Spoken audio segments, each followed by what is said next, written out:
How to log in to TD Bank Online Banking. Need to check your TD Bank account online. Logging in is quick and simple. Let me show you how to access your account through the banking portal. Go to the TD Bank website, open your browser and go to www.td.com or search for TD Bank in your search bar.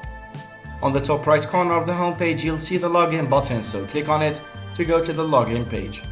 Type in your TD Bank user ID that you set up when creating your online banking account. Make sure it's typed correctly. Next, enter your password for your TD Bank account. Remember, passwords are case sensitive, so double check for accuracy. If prompted, complete any additional security verification, such as answering security questions or entering a code sent to your phone.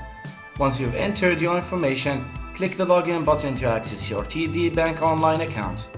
You're now logged into your TD Bank online banking account, so from here you can view your balance, pay bills, and more.